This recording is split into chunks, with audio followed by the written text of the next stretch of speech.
You're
கொடுப்பவரே, தகப்பனை போல சுமந்து செல்பவரே, தாயை போல உணவு கொடுப்பவரே, தகப்பனை போல என்னை சுமந்து செல்பவரே, தகப்பனை போல என்னை சுமந்து செல்பவரே, தகப்பனை போல என்னை சுமந்து செல்பவரே, மனுஷரை கட்டி இழுக்கும் அன்பின் ஆண்டவரே, அன்பின் கயிறுகளால் என்னை இழுத்து கொண்டவரே, மனுஷரை கட்டி இழுக்கும் அன்பின் ஆண்டவரே, அன்பின் கயிறுகளால் என்னை இழுத்து கொண்டவரே, உம்மை விட்டு தூரம் போன என்னை நல்லவனாக்கி சேர்த்து கொண்டவரே, உம்மை விட்டு தூரம் போன என்னை நல்லவனாக்கி சேர்த்து கொண்டவரே,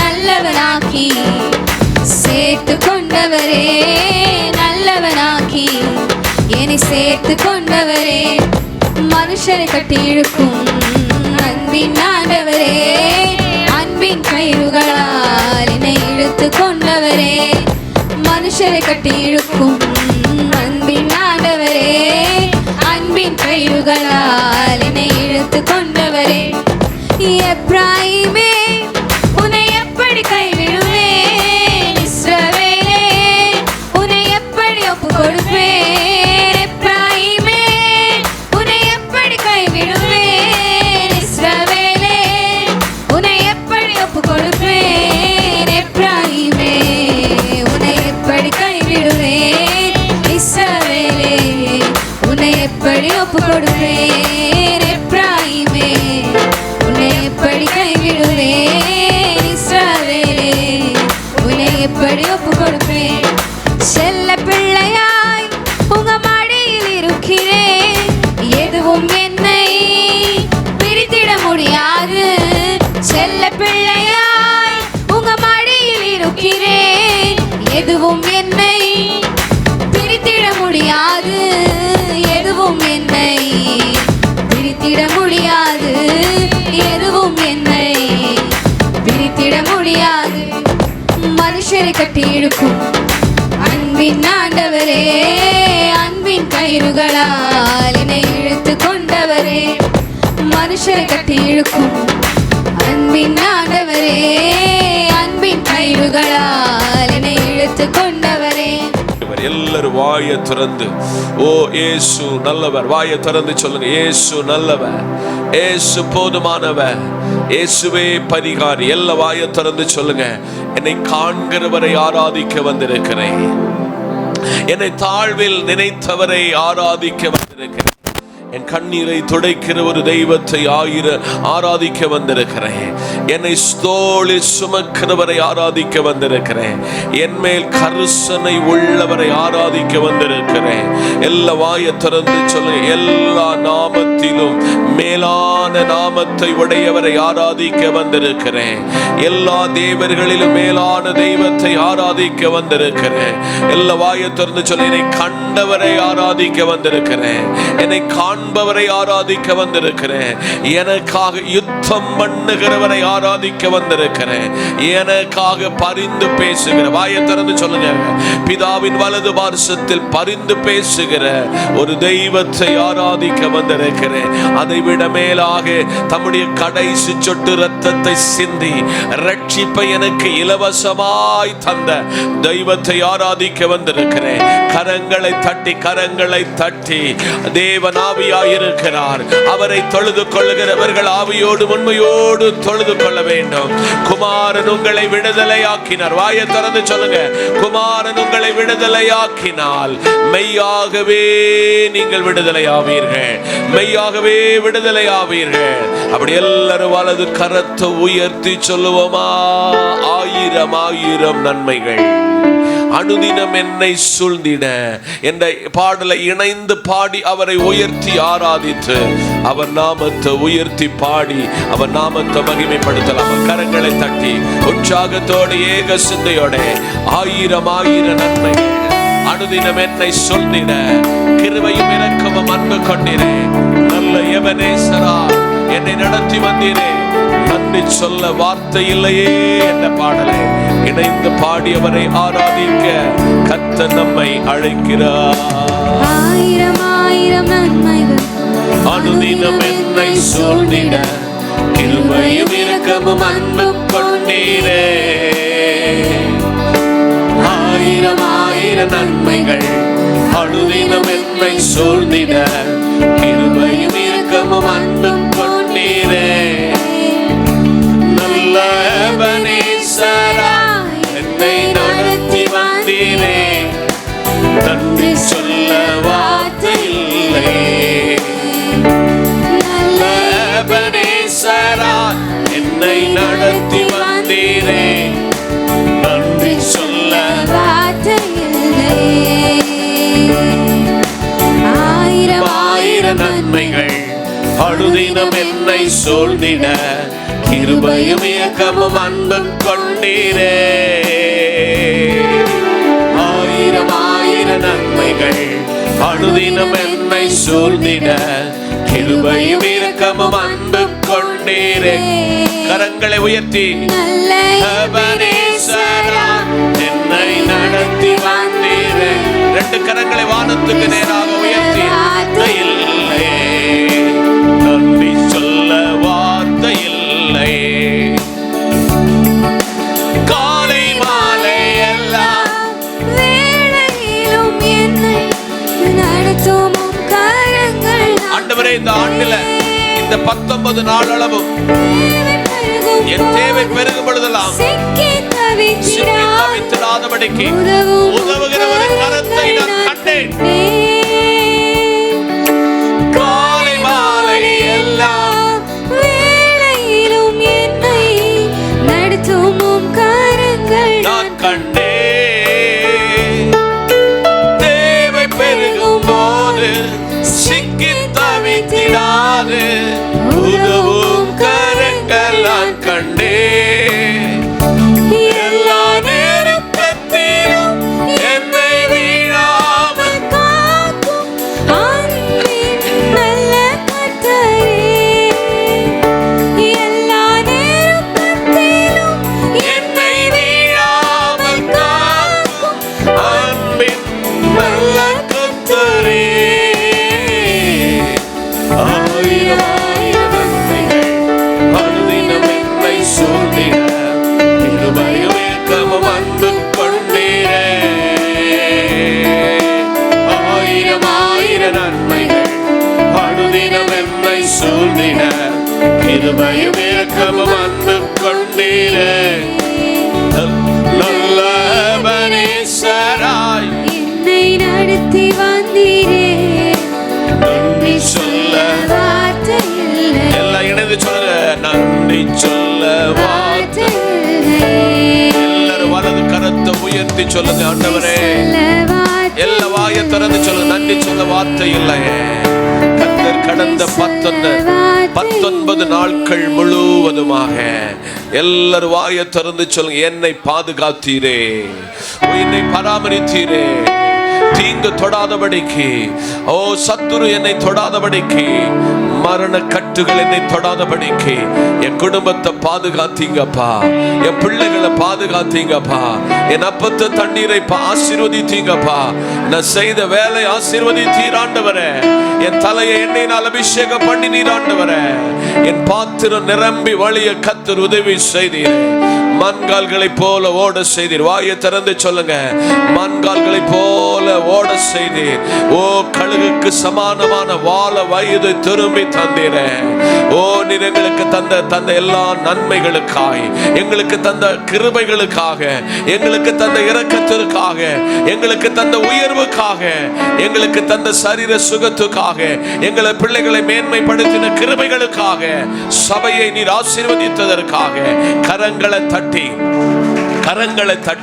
நன்றி ஆண்டவரே. எல்லா வாயை திறந்து சொல். நன்றி பிதாவே, நன்றி பிதாவே, நன்றி பிதாவே. எல்லாரும் இணைந்து சொல்லுங்க. அலங்கார வாசலாலே பிரவேசிக்க வந்து நிற்கிறோம்.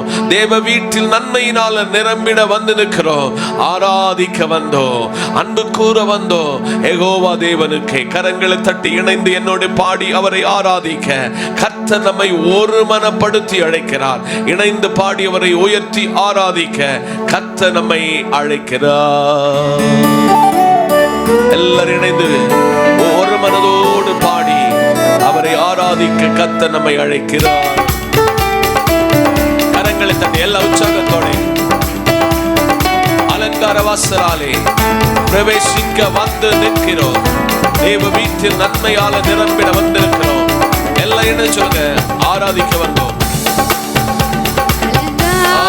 வாசலாலே பிரவேசிக்க வந்து நிற்கிறோம். தேவ வீட்டில் நன்மையாலே நிரம்பிட வந்து நிற்கிறோம். கரங்களை தட்டி வாசலாலே பிரவேசிக்க வந்து நிற்கிறோம். தேவ வீட்டில் நன்மையாலே நிரம்பிட வந்து நிற்கிறோம். கரங்களை உயர்த்தி ஆராதிக்க வந்தோம், அன்பு கூற வந்தோம். யெகோவா தேவனே துதித்திட வந்தோம், தொழுதிட வந்தோம். தூயவரே சுவையே ஒரு விஷயம் கூட ஆராதிக்க வந்தோம், அன்பு கூற வந்தோம். யெகோவா தேவனே துதித்திட வந்தோம், தொழுதிட வந்தோம். தூயவரே சுவையே. கரங்களை தட்டி ஆலயம் செல்லுவதே. கரங்களை தட்டி மகிழ்ச்சியை தந்திடுவே. ஆலயத்திற்கு வந்ததினால் மகிழ்ச்சியை தரும், மகிழ்ச்சியை தந்திடுவே. என் சபையுடனே உம்மை துதித்திடவே கிருபை கிடைத்திட்டது. எல்லாருக்கும் பெரிய ஒரு பாக்கியம். சபையாக உம்மை துதித்திடவே கிருபை கிடைத்திட்டதே. வந்தோம், அன்பு கூற வந்தோம். யெகோவா தேவனே துதித்திட வந்தோம், தொழுதிட வந்தோம். தூயவரே சுவையே. ஆராதிக்க வந்தோம், அன்பு கூற வந்தோம். யெகோவா தேவனே துதித்திட வந்தோம், தொழுதிட வந்தோம். தூயவரே சுவையே. நன்மை செய்வதற்கே நாங்கள் நன்றி செலுத்துவோம். இயேசப்பா, நீர் எங்களுக்கு நன்மை செய்தீரே. செய்வதற்கே நாங்கள் நன்றி செலுத்துவோமே. என் காணிக்கையை உம் கரங்களிலே உற்சாகமாய் விதைக்கிறோமே. என் காணிக்கையை உம் கரங்களிலே உற்சாகமாய் விதைக்கிறோமே. கரங்களை தட்டி ஆராதிக்க வந்தோம், அன்பு கூற வந்தோம். யெகோவா தேவனே துதித்திட வந்தோம், தொழுதிட வந்தோம். தூயவரே சுவையே.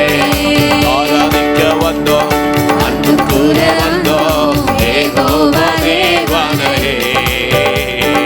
துதித்திட வந்தோம், தொழுதிட வந்தோம். தூயவரே சுவையே.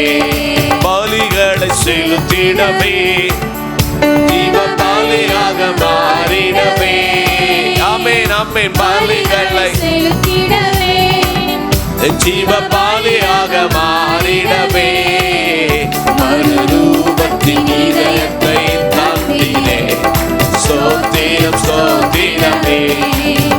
மறுரூபத்தின் இதயத்தை தந்திலே. ஸ்தோத்திரம் ஸ்தோத்திரமே. ஆராதிக்க வந்தோம், அன்பு கூற வந்தோம். யெகோவா தேவனே துதித்திட வந்தோம், தொழுதிட வந்தோம். தூயவரே சுவையே. ஆராதிக்க வந்தோம், அன்பு கூற வந்தோம். யெகோவா தேவனே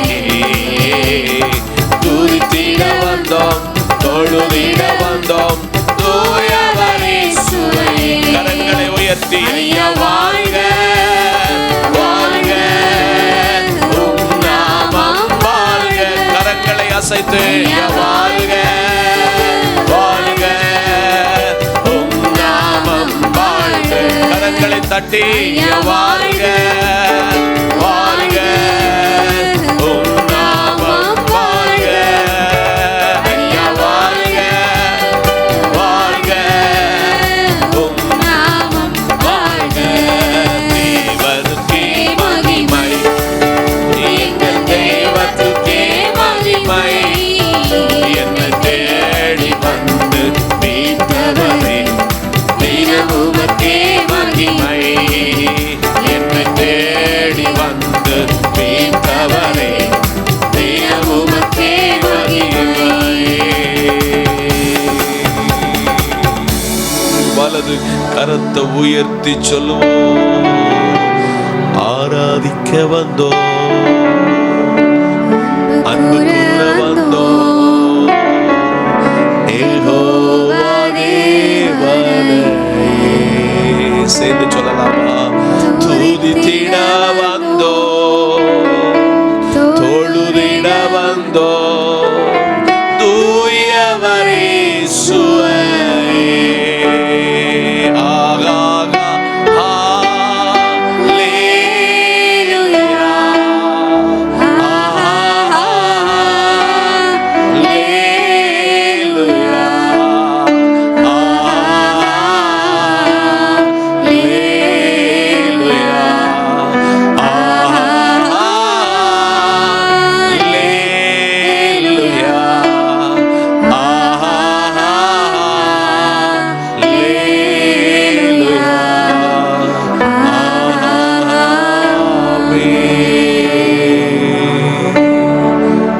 கரங்களை வானத்துக்கு நேராக உயர்த்தி நம்புவேன் இயேசுவே. நான் இந்த ஆராதனையை நம்பி வந்த ஒரே ஒரு கொல்கதாவிலே எனக்காக, கபாலஸ்தலத்தில் எனக்காக, மண்டையோடு என்று சொன்ன இடத்துல எனக்காக, 2 கள்ளர்களின் மத்தியிலே 3 ஆணிகளால் கடாவப்பட்டு சிரசில் முள்முடி சுட்டப்பட்டவராய், நிலத்தை உளப்பட்ட சரீரத்தை உழுதது போல முதுகை உளப்பட்டவராய், கடைசி சொட்டு ரத்தத்தை எனக்காக சிந்தின ஒரு பெரிய மேசியாவிடத்துல வந்திருக்கிறேன். மத்தேயு 6:33 சொல்லுகிறது, முதலாவது தேவனுடைய ராஜ்யத்தையும் அவருடைய நீதியும் தேடுங்கள், அப்பொழுது இவைகள் எல்லாம் கூட கொடுக்கப்படும். காலையில் இந்த ஆராதனைக்கு நீங்க ஆயத்தமா வர சொல்ல எத்தனையோ தேவைகளோடு ஆண்டவர் பாதத்தில் கண்ணீரோடு வந்திருக்கலாம், வியாகுலத்தோடு வந்திருக்கலாம், மனக்லேசத்தோடு வந்திருக்கலாம். கர்த்தர் சொல்லுறான், நீ கேள், அப்பொழுது உனக்கு நான் தருவேன்.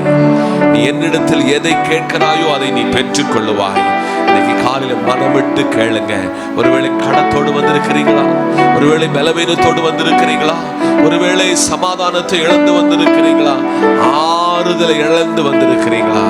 உங்களை காண்கிற ஒருவர், உங்கள் காரியத்தை பரிந்து பேசுகிறவர், உங்களுக்காக கேட்டதையும் கேட்காதையும் தருகிறவர். ஆண்டவரிடத்தில் கேளுங்க, கேளுங்கள் அப்பொழுது உங்களுக்கு கொடுக்கப்படும். வாயை திறந்து சொல்லுங்க, கேளுங்கள் அப்பொழுது உங்களுக்கு கொடுக்கப்படும். தட்டுங்கள் திறக்கப்படும். கேட்கிற எவனும் பெற்றுக்கொள்ளும். வாயை திறந்து என்னென்ன தேவையோடு இந்த ஆராதனை வந்திருக்கிறீங்களோ வாயை திறந்து கேளுங்க, வாயை திறந்து கேளுங்க. கேட்கிற எவனும் பெற்றுக்கொள்வான். வாயை திறந்து ஓ பிள்ளைகளை குறித்து கவலையோடு வந்திருக்கிறீங்களா? சரீரத்தை குறித்து கவலையோடு வந்திருக்கிறீங்களா? எதிர்காலத்தை குறித்து கவலையோடு வந்திருக்கிறீங்களா?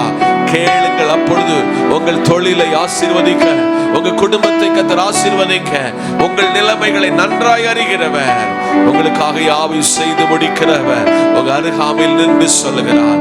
ஒரு பிள்ளை ஒரு தகப்பனிடத்துல போய், அப்பா எனக்கு பசியாயிருக்கிறது, எனக்கு அப்பம் தேவை என்று கேட்டால், அந்த அப்பன் அந்த தகப்பன் தன் பிள்ளைக்கு கல்லை கொடுப்பாரோ, ஒரு பிள்ளை தன் தகப்பனிடத்துல போய் மீனை கேட்ட தேளை கொடுப்பாரோ, இந்த உலக பிரகாரமான எந்த தகப்பனும் நாம் கூட அப்படி செய்வதில்லை.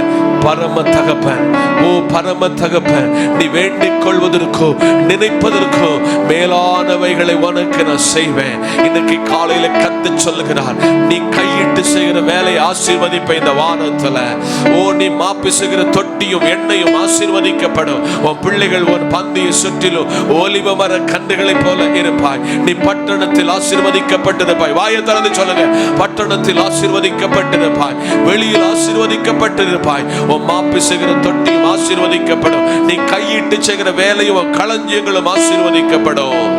இந்த காலையில உங்களை 1000 மடங்கு உயர்த்துவார், 1000 மடங்கு உயர்த்துவார். அப்படி எல்லாரும் வலது கரத்தை உயர்த்தி சொல்லுங்க, கிருபை மேலானதே, உம் கிருபை மேலானதே, கிருபை மேலானதே, கிருபை மேலானதே. சேர்ந்து இணைந்து சொல்லுங்க, கிருபை மேலானதே, உம் கிருபை மேலானதே, உம் கிருபை மேலானதே, உம் கிருபை மேலானதே. நல்ல பிதாவே, ஆசீர்வாதமான இந்த நல்ல நாளிலே பரலோகத்துக்கு ஒத்த ஒரு ஆராதனையை பரமபிதாவை நீர் எங்களுக்கு தந்தீர். அதற்காக ஸ்தோத்திரம். சில ரதங்களிலும் குதிரைகளிலும் மேன்மை பாராட்ட, எங்களுக்கு மேன்மை பாராட்ட, ஒருவரை மேன்மை பாராட்ட தந்த கிருபைக்காய் ஸ்தோத்திரம். தாழ்வில் நம்மை நினைத்தவரை துதியுங்கள், அவர் கிருபை என்றும் உள்ளது. வார்த்தையினால் ஆசீர்வதியும் இயேசுவின் நாமத்தில் பிதாவே, ஆமென். ஆண்டவரும் கர்த்தரும் மீட்பெருமாயிருக்கிற இயேசு கிறிஸ்துவின் பரிசுத்த நாமத்தில் உங்கள் எல்லாருக்கும் என் அன்பின் வாழ்த்துக்கள். இந்த நல்ல நாளிலும் கர்த்தருடைய வார்த்தைக்கு நேராக உங்கள் சிந்தனை மண்டலங்களை ஒருநிலைப்படுத்தி கர்த்தர் வார்த்தையை உங்களுக்கு ஜெபத்தோடு கொண்டு வருகிறேன். சற்று நேர தியானத்துக்காக தெரிந்து கொண்ட வேத பகுதி பரிசுத்த லூக்கா எழுதின சுவிசேஷம் 5ஆம் அதிகாரம் வசனம் 1. பின்பு அவர் கெனசரேத்து கடற்கரை நின்ற பொழுது திரளான ஜனங்கள் தேவ வசனத்தை கேட்கும்படி அவரிடத்தில் நெருங்கினார்கள். கண்களை மூடுவோம், செபிப்போம். பரலோகத்தின் நல்ல தேவனே, வார்த்தை உம்முடையது, வார்த்தையின் மறைபொருளை பரிசுத்த ஆவியானவர் வெளிப்படுத்தி தாரும். அடியின் நாவிலே சுயமான ஒரு வார்த்தை வராதபடி அடியின் நாவை பரிசுத்த ஆவியானவர் ஏற்று அங்கீகரித்தருளும். உம்முடைய குமாரனாகி இயேசுவின் நாமத்தில் ஜெபிக்கிறோம் எங்கள் நல்ல பிதாவே, ஆமென். கெனசரேத் என்ற தலைப்பில் கர்த்தர் வார்த்தையை உங்களுக்கு ஜெபத்தோடு கொண்டு வருகிறேன். 4 சுவிசேஷத்தில் 3வது சுவிசேஷமாகும் லூக்கா எழுதின சுவிசேஷம். இந்த புத்தகத்தின் எழுத்தாளன் யார் என்றால் ஒரு வைத்தியன் அல்லது ஒரு டாக்டர். மருத்துவத்தை குறித்த அநேக காரியங்களையும் தேவன் விடுதலை செய்கிறவர் என்பதை மிக ஆழமாக அருமையான லூக்கா தேவ சமூகத்தில் எழுதியிருக்கிறார். அதிலும் 5ஆம் அதிகாரம் என்பது இயேசு செய்த ஒரு பெரிய மாபெரும் அதிசயத்தையும் மனிதனை தேவ சமூகத்தில் பிடிக்கிறவனாக மாற்றுகிற ஒரு பேதுனுடைய வாழ்வை மிக தெளிவாக தத்ரூபமாக வர்ணித்து மீனை பிடித்தவனை தேவராஜ்யத்திற்கென்று மனிதனை பிடிக்கிறவனாக மாற்றின ஒரு பெரிய சம்பவத்தை இந்த லூக்கா 5ஆம் அதிகாரம் நமக்கு சொல்லுகிறது. இங்கே நாம் வாசித்த வசனத்துக்கு நேராக உங்கள் சிந்தனை மண்டலங்களை ஒருநிலைப்படுத்தி இந்த காரியத்தில் அடங்கியிருக்கிற, இந்த அதிகாரத்தில் அடங்கியிருக்கிற ஆவிக்குரிய சத்தியத்தை மிக தெளிவாக கற்றுக் கொடுத்து உங்களை ஜெபத்தோடு வீட்டுக்கு அனுப்ப ஜெபத்தோடு நிற்கிறேன். பின்பு அவர் கெனசரேத்து கடற்கரை நின்ற பொழுது திரளான ஜனங்கள் கர்த்தர் வார்த்தையை கேட்கும்படி அவரிடத்தில் வந்தார்கள். அன்பிற்குரிய தேவ பிள்ளைகளே, உலகத்தில் இயேசு கிறிஸ்து இவ்வளவு உயர்வான நிலையில் வருவதற்கு, இவ்வளவு தேவனை பரலோகம் அங்கீகரிப்பதற்கு இயேசு கிறிஸ்துவனுடைய வாழ்க்கையில் அற்புதம் மாத்திரம் அவருடைய ஊழியம் அல்ல. இயேசு கிறிஸ்துவனுடைய ஊழியத்தில் மிக மெரிட்டில் நிற்கிற, உன்னதங்களில் நிற்கிறது இயேசு தன் வாயிலிருந்து எடுத்த தேவ வார்த்தை அநேகரை தொற்றிருக்கிறது. பரிசுத்த வேதாகமம் சொல்லுகிறது, சத்தியத்தை நீங்கள் அறிவீர்கள், சத்தியம் உங்களை விடுதலையாக்கும். இயேசு ஊழியம் செய்த கடற்கரையில் மிக முக்கியமான கடற்கரை என்பது கலிலேயா, கெனசரேத் என்ற கடலை நாம் அதிகமாக இயேசு பயணித்ததை பார்க்கிறோம். ஆனால் இந்த கெனசரேத்தில் நடந்த ஒரு பெரிய நிகழ்வை ஆகும் இன்றைக்கு நான் உங்களுக்கு ஜெபத்தோடு இந்த வார்த்தையை கொண்டு வருகிறேன். கெனசரேத்து கடற்கரையில் இயேசு நின்ற பொழுது திரளான ஜனங்கள் கர்த்தருடைய வார்த்தையை கேட்கும்படி இயேசுவினிடத்தில் நெருங்கினார்கள்.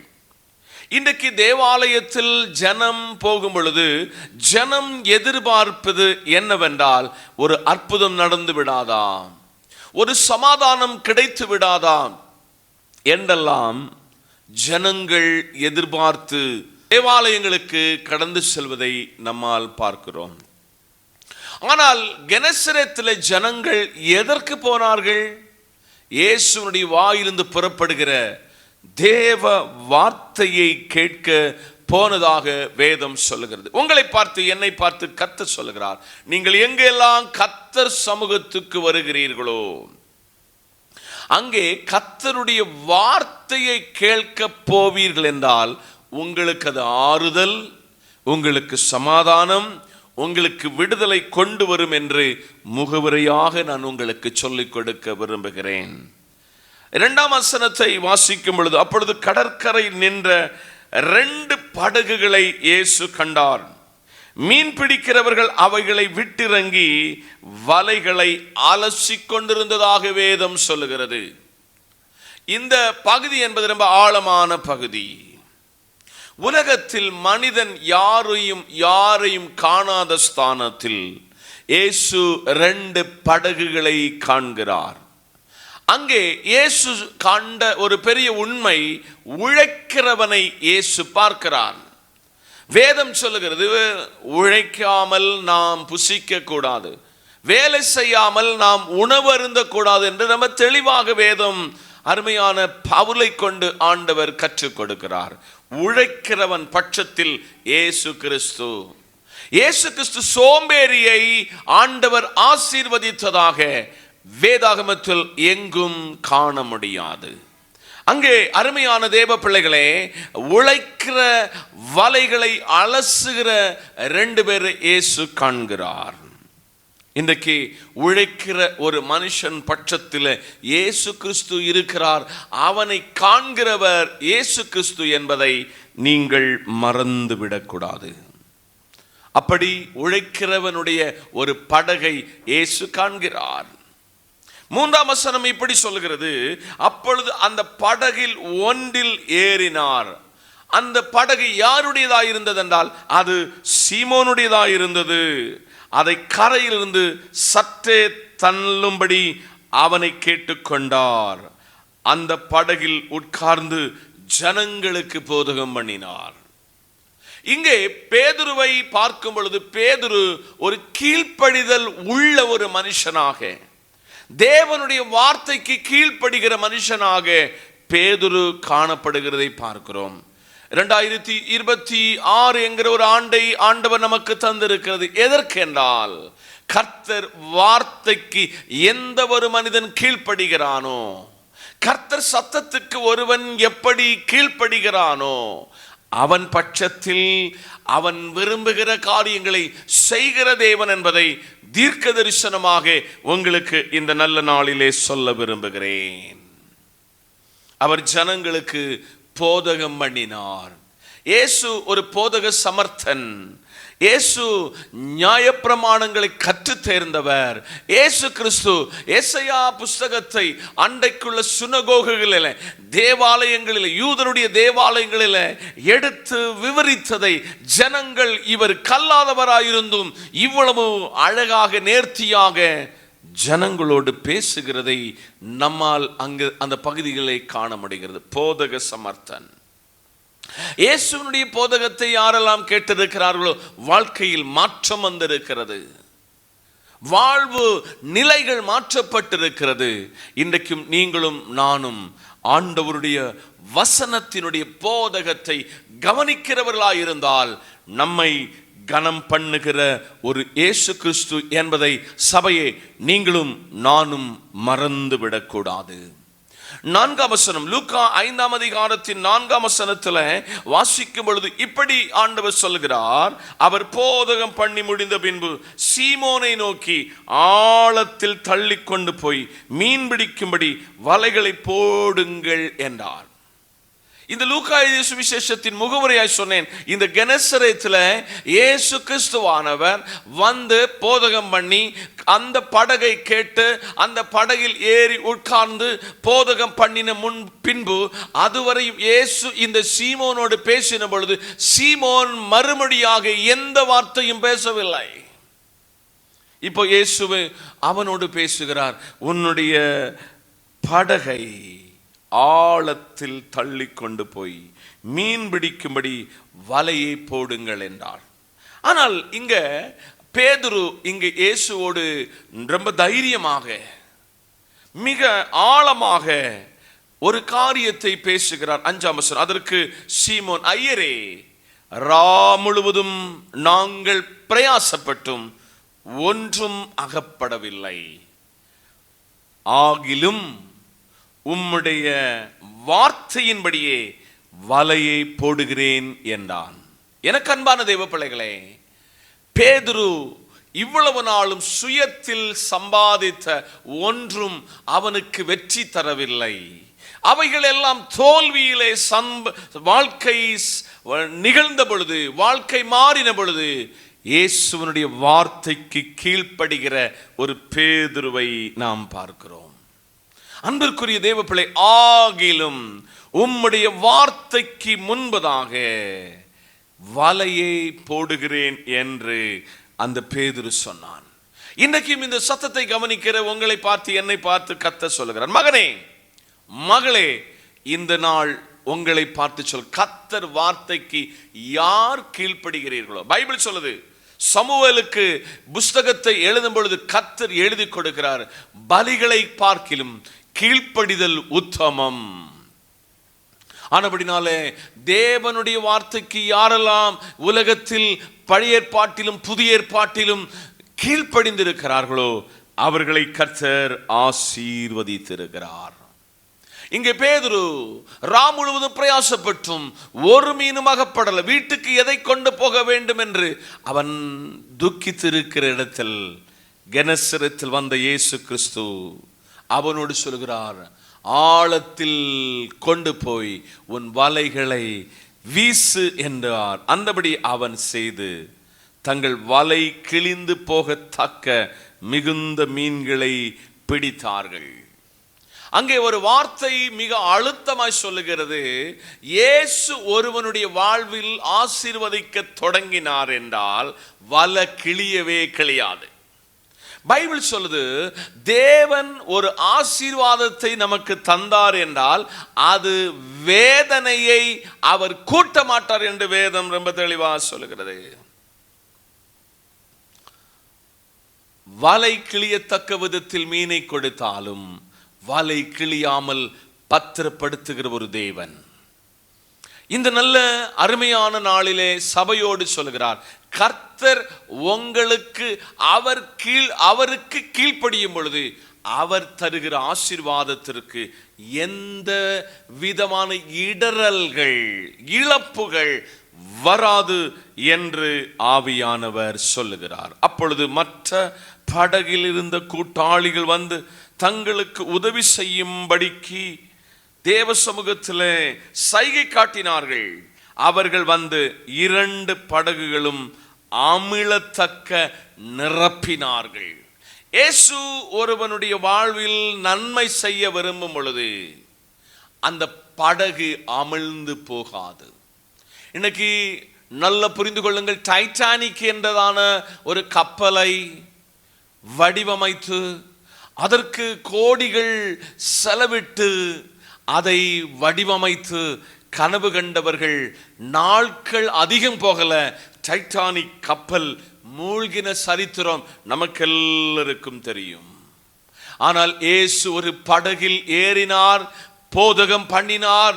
பேதுருவிடத்தில் வந்து சொன்னார், இந்த படகு எனக்கு வேண்டும், நான் சொல்லுகிற மாத்திரத்தில் ஆழத்தில் தள்ளி கொண்டு போய்விட்டால் வலை கிழியாமல் உனக்கு நன்மையை தருகிறவர் என்றும், படகு அமிழாமல் தேவன் அந்த பேதுருவை ஆசீர்வதித்ததையும் இந்த பகுதியில் நம்மால் காண முடிகிறது. 2 காரியங்கள் இந்த பகுதியை வைத்து உங்களுக்கு சொல்ல முடியும். ஒன்று, வலை கிழியாமல் தேவன் ஆசீர்வாதத்தை தருவார்.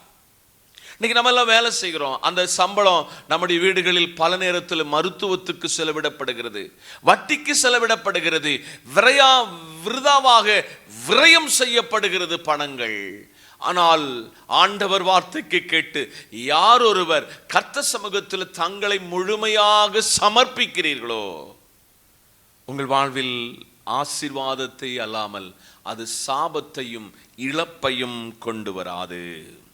இங்கே 2வதாக பார்க்கும் பொழுது படகு அமிழத்தக்க விதத்தில், மற்றவர்கள் வந்து உதவி செய்யத்தக்க விதத்தில் கர்த்தர் இந்த பேதுருவை ஆசீர்வதித்தார். இங்கே 8ஆம் வசனத்தை பார்க்கும் பொழுது சீமோன் பேதுரு அதை கண்டு, இயேசுவே உம்முடைய பாதத்தில் விழுந்து, ஆண்டவரே நான் பாவியான மனுஷன், நீர் என்னை விட்டு போக வேண்டும் என்று கேட்டான். ஒருவேளை இந்த சத்தத்தை கவனிக்கிற தேவ பிள்ளைகளே, தேவ வார்த்தையை கவனிக்கிற தேவ பிள்ளைகளே, பேதுருவுக்கு இயேசுவை குறித்து ஒரு காரியம் நன்றா புரிஞ்சிச்சு. கடலில் கனசரத்தில் எங்கெங்க மீன் இருக்குன்னு இயேசுவுக்கு தெரிந்ததென்றால், என்னுடைய அந்தரங்க வாழ்க்கையை தெரிகிற ஒருவர் என்று அறிந்து, வெளியில அவன் நல்ல மனுஷன், ஆனால் இப்போ உள்ளத்தில் ஒரு காரியத்தை சொல்கிறான், நான் பாவியான மனுஷன். இன்னைக்கு வேதம் சொல்லுது, தன் பாவங்களை மறைக்கிறவன் வாழ்வடைய மாட்டான், அவையை விட்டு அறிக்கை செய்கிறவன் இரக்கம் பெறுவான். பேதுரு தன் பாவத்தை ஒத்துக்கொள்ளுகிறான். இன்றைக்கு இந்த ஆராதனையிலே பங்கெடுக்கிற கர்த்தருடைய பிள்ளையே, நாம் எப்பொழுதாவது நம் பாவத்தை அறிக்கை செய்கிறோமா? நம்ம வாழ்க்கையில பேதுருவை போல நான் ஒரு பாவியான மனுஷன், என்னை விட்டு போக வேண்டும் என்று நாம் சொல்லுகிறோமா? இந்த காலையில் கர்த்தர் உங்களை பார்த்து என்னை பார்த்து சொல்கிறான், ஒரு மனுஷனுடைய வாழ்க்கையிலே ஒரு மாற்றத்தை இங்கே பேதுருடைய வாழ்க்கையிலே பார்க்க முடியும். அவர்கள் திரளான மீன்களை பிடித்து இது நிமித்தம் அவரோடு இருந்து யாவருக்கும் பிரமிப்பு உண்டாகும்படிக்கு அப்படி சொன்னார். சீமோனும் அவன் கூட்டாளிகளாகிய செபதேயுவின் குமாரனாகிய யாக்கோபு யோவானும் அந்தபடியே பிரமித்தார்கள். அப்பொழுது இயேசு சீமோனை பார்த்து, பயப்படாதே, இது முதல் உன்னை நான் மனுஷனை பிடிக்கிறவனாக மாற்றுவேன். கிறிஸ்தவ உலகம் என்பது, இயேசுவினுடைய ஊழியம் என்பது மீன் பிடிக்கிற ஊழியம் அல்ல, மனுஷனை பிடிக்கிற ஊழியம். மனுஷனுடைய வாழ்விலே, உலக சிருஷ்டியிலே, தேவனுடைய சிருஷ்டியிலே மனிதனுக்கு மாத்திரம்தான் பரலோகத்திற்கு போக முடியும். மனிதனுக்கு மாத்திரம்தான் ஆத்துமா இருக்கிறது. உலகம் முழுவதையும் அவன் ஆதாயப்படுத்திக் கொண்டாலும் தன் ஆத்துமாவை நஷ்டப்படுத்தினால் அவனுக்கு என்ன லாபம்? இந்த நல்ல காலை பரிசுத்தாவியானவர் முகாமுகமாய் உங்களோடு பேசுகிறார். மகனே, மகளே, உன்னை நான் ஜீவனோடு வைத்திருக்கிறது எதற்கு தெரியுமா? நீ மனிதனை பிடிக்க வேண்டும். மனிதனை ஏன் பிடிக்க வேண்டும்? மனிதன் பாவத்தில் விழுந்திருக்கிறான், சமாதானத்தை இழந்திருக்கிறான், வாழ்க்கையை எல்லாவற்றையும் இழந்து தற்கொலையை நோக்கி போய்கொண்டிருக்கிறான். வாழ்வு தற்கொலை தான் முடிவு என்று ஓடிக்கொண்டிருக்கிறான்.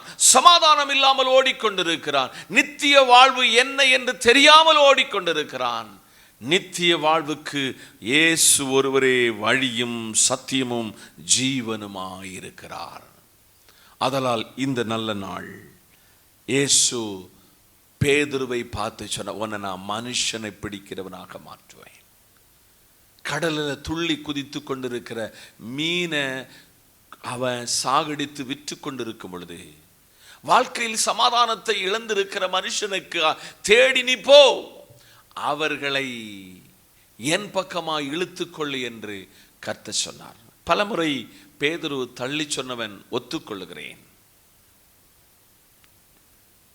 பல நேரத்தில் அவன் தேவனை விட்டு தூரம் போனான், ஒத்துக்கொள்ளுகிறேன். ஆனால் பேதுரு சரண்டராய் கர்த்தர் சமூகத்தில் வருகிற ஒரு பேதுருவையும் காண முடிகிறது. அப்படி ஒரே பிரசங்கத்தில் பேதுருவை கொண்டு 3000 பேரை ரட்சிப்புக்குள்ள வழி நடத்த கர்த்தர் உதவி செய்தார். பிரசங்கத்தை நிறைவு செய்கிறேன். என்னையும் உன்னையும் உங்களையும் ஆண்டவர் சொல்கிறார், உங்களை நான் மனுஷனை பிடிக்கிறவனாக மாற்றுவேன். உலகத்தில் எத்தனை பேர் சமாதானம் இல்லாமல் ஓடிக்கொண்டிருக்கும் பொழுது, ஆதரவற்று ஓடிக்கொண்டிருக்கும் பொழுது, நிம்மதி இல்லாமல் வாழும் பொழுது, சமாதான கர்த்தர் உங்களை மனிதனை பிடிக்கிறவனாக ஆண்டவர் மாற்றுவார். ஒரு தீர்மானம் எடுப்போம். ஆண்டவரே, இயேசுவை அறியாதவர்களுக்கு இயேசுவை குறித்து நான் சொல்லுவேன். சமாதானம் இல்லாதவர்களுக்கு சமாதானம் என்ன என்று காட்டி கொடுப்பேன்.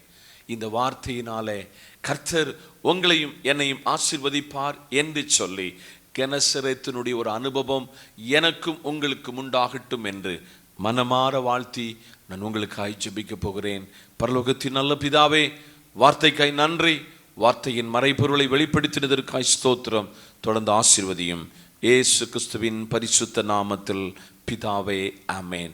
நம்முடைய கர்த்தரும் மீட்பெருமாய் இருக்கிற இயேசுவின் கிருபை, பிதாவின் அன்பு, பரிசுத்தாவின் ஐக்கியமும் நாம் அனைவரோடும், நாம் கேட்டுக்கொண்ட தேவ வார்த்தையோடும் சகல பரிசுத்தவான்களோடும் தேவ கிருபை என்று வந்து நிலைத்திருப்பதாக. ஆமேன். சேர்ந்து சொல்வேன், ஆத்துமாவே கர்த்தரை ஸ்தோத்திரி, என் முழு உள்ளமே பரிசுத்த நாமத்தை ஸ்தோத்திரி. என் ஆத்துமாவே கர்த்தரை ஸ்தோத்திரி, கர்த்தர் செய்த சகல உபகாரங்களை மறவாதே. ஆமேன்.